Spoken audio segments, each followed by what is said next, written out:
Shalom Bapak Ibu Saudara-saudara terkasih dalam Yesus Kristus. Kita bertemu kembali dalam renungan harian HKBP Lawai Ponggas pada hari ini Selasa 16 Desember tahun 2025.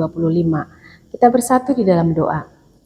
Terpujilah namamu Tuhan atas segala kasih dan kebaikanmu dalam kehidupan kami. Tuhan, sebentar pada saat ini kami ingin mendengarkan sebagian daripada firman-Mu. Penuhilah hati dan roh pikiran kami melalui Roh-Mu yang kudus. Dalam Kristus Yesus kami berdoa dan mengucap syukur. Amin.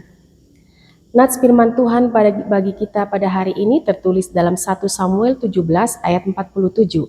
Demikian firman Tuhan. Dan supaya segenap jemaah ini tahu bahwa Tuhan menyelamatkan bukan dengan pedang dan bukan dengan lembing. Sebab di tangan Tuhanlah pertempuran dan Ia pun menyerahkan kamu ke dalam tangan kami.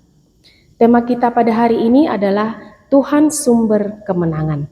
Bapak, Ibu, Saudara-saudara yang terkasih dalam Yesus Kristus, nats firman Tuhan hari ini adalah perkataan Daud kepada Goliat, manusia raksasa yang sombong dan sangat meremehkan Daud yang badannya jauh lebih kecil daripada Goliat. Pada saat itu, bangsa Israel yang di bawah kepemimpinan Saul mengalami keterpurukan dan sangat diremehkan oleh bangsa Filistin, termasuk Goliat.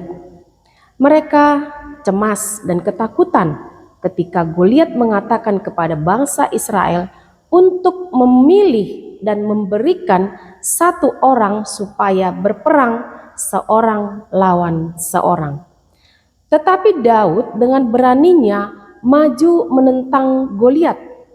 Goliat memandang rendah kepada Daud serta menghinanya karena melihat Daud yang masih muda, wajahnya pun kemerah-merahan dan elok parasnya.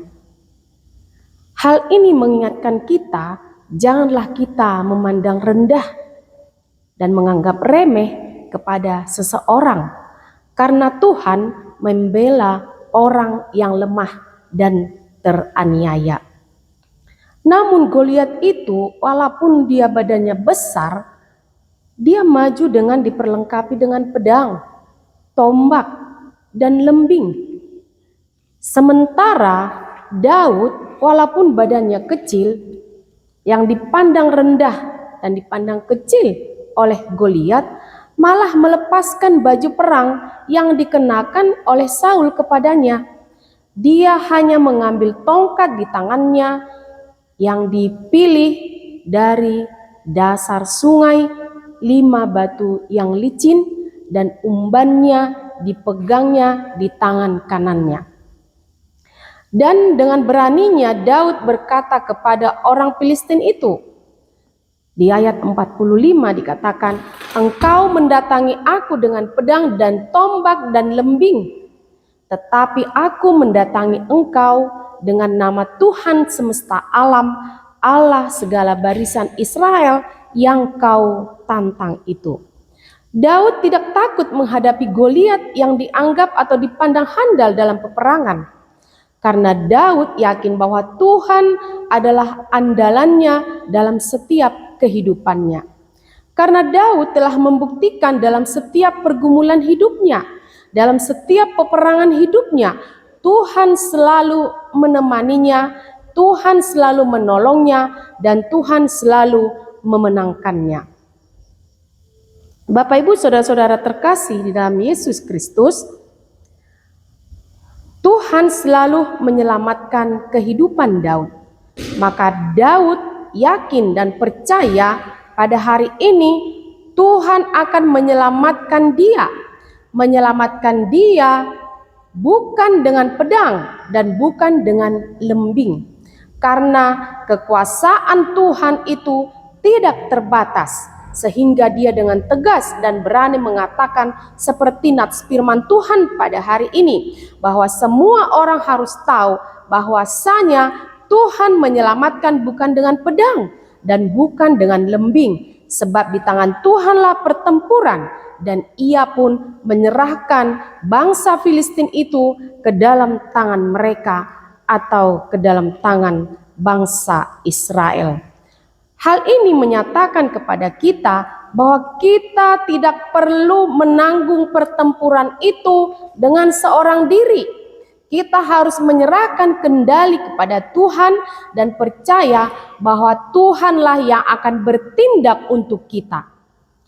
Apabila sekarang ini kita sedang menghadapi tantangan atau menghadapi badai kehidupan yang terasa terlalu besar, bahkan mungkin serasa seperti raksasa yang tidak mungkin untuk kita hadapi, ingatlah, kita dapat mengandalkan Tuhan yang selalu ada bersama-sama dengan kita. Jika saat ini kita menghadapi tantangan dalam hidup, seperti masalah keluarga, masalah pekerjaan, masalah kesehatan, atau pergumulan-pergumulan yang lain yang mungkin pada saat ini ada di hadapan kita, sedang kita alami, janganlah mengandalkan kekuatan sendiri. Berdoalah dan mintalah Tuhan untuk mengambil kendali atas situasi yang sedang kita alami tersebut. Dan Tuhan pasti akan memenangkan kita, asalkan kita percaya bahwa kemenangan itu datang dari Tuhan. Oleh karena itu, Tuhan yang akan menjadi andalan kita. Ingatlah bahwa Tuhan adalah sumber kekuatan di dalam hidup kita. Kita kuat ketika kita ada di dalam Tuhan. Kita kuat ketika kita bersama dengan Tuhan. Kuat kuasanya tetap ada di dalam hidup kita. Percayalah, kita akan dimampukan berjalan menuju kemenangan. Kiranya Tuhan menolong kita semua. Amin. Kita bersatu di dalam doa. Terima kasih Tuhan buat kebenaran firman-Mu yang boleh kami dengarkan pada saat ini. Benar ya Tuhan, Engkau adalah kekuatan dan kemenangan kami. Bersama dengan Engkau ya Tuhan, kami akan beroleh kemenangan. Dalam setiap badai kehidupan kami, dalam setiap tantangan dan pergumulan yang boleh kami hadapi, kami hanya akan mengandalkan Tuhan, sebab Tuhan yang menolong kami, Tuhan yang menopang kami, Tuhan yang akan memberikan kemenangan kepada kami, dan memberikan kekuatan hingga kami boleh berjalan, melangkah bersama denganmu. Dalam satu hari ini juga Tuhan, kami serahkan seluruh kehidupan kami ke dalam tangan pengasihan-Mu. Berkati kami ya Tuhan, berkati seluruh yang kami kerjakan supaya membuahkan hasil yang baik. Berkati seluruh jemaat-Mu dimanapun berada pada saat ini, apapun pergumulan yang sedang mereka hadapi ya Tuhan, biarlah Engkau yang memberikan kemenangan kepada mereka. Berkati juga seluruh pelayanan gereja-Mu dimanapun berada pada saat ini, seluruh hamba-Mu, bahkan jemaat-Mu yang ambil bagian dalam setiap pelayanan mereka. Biarlah kiranya Engkau yang memenuhi mereka dengan Roh-Mu yang kudus. Ya Tuhan, berkati juga tim multimedia kami yang telah membantu kami dalam menyiarkan berita kebenaran firman Tuhan. Berikan semangat, berikan kesehatan kepada mereka. Tuhan, ampunilah kami atas segala dosa dan kesalahan kami. Dalam Kristus Yesus kami berdoa dan mengucap syukur. Anugerah daripada Tuhan Yesus Kristus, kasih setia daripada Allah Bapa, dan persekutuan Roh Kudus, itulah yang memberkati kita semua. Amin. Bapak Ibu, saudara-saudara terkasih, mari kita melakukan segala aktivitas kita pada hari ini dengan mengandalkan kasih dan kuasa Tuhan.